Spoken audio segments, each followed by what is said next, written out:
Well, as it relates to our topic, there are two kinds of integration. Here he talks about the conceptual and the personal. In the conceptual integration, one's rationality justifies theological beliefs, especially those derived from careful study of the Bible, are blended and unified with important reasonable ideas from sources that are extra-biblical, things like biology, into a coherent, intellectually satisfying Christian worldview. So taking all that you see in the world, and again, when we talked about kind of Nancy Pearcey's 5 different points that she makes, the one that I think is number 3 is that sometimes there are things that fall outside of our box that we aren't able to fit into a worldview. And so you can either ignore it, you can explain it away, you can say it doesn't even exist. And so the hope of the Christian is if God is king of all the world, of all the universe, well, then there can't be anything that fits outside of that box. So you do have to find a way to fit all the tentacles of the squid inside the box and close it up neatly in order for it to have a good box-contained idea of it. Yeah. So here we contain want to, the whole squid, right? yeah, exactly. Yeah, that's the goal. That's the goal of life. Fit the squid in the box. And so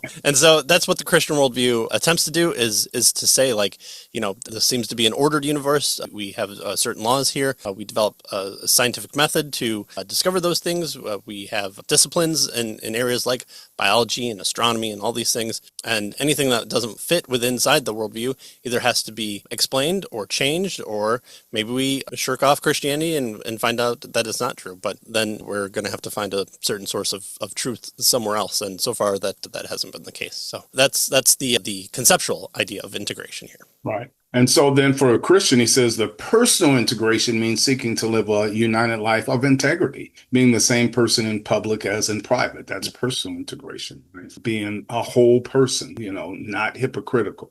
Things like that. He says both conceptual and personal integration are absolutely essential for a committed Christian, but in this particular chapter that we're looking at here, he wants to focus on integration as it relates to worldview. So that's conceptual. That's what he wants to look at here. He says that if we claim that our Christian views are true, then we need to back that up by interacting with the various ideas that come from different academic disciplines. And so, in short, we must integrate Christianity, as you were mentioning, with influential claims from extra biblical sources, especially from the sciences, right? So we want all of the things that we know of, that we experience, that sort of thing, as you have mentioned here, to fit into the box. And so nothing is outside of it, or we don't have to try to explain things away or cut the tentacles off or whatever. Exactly. Sweep it under the carpet. Mom won't notice. Yeah, yeah. The idea here is that it's called sola scriptura, is that it's the sole rule of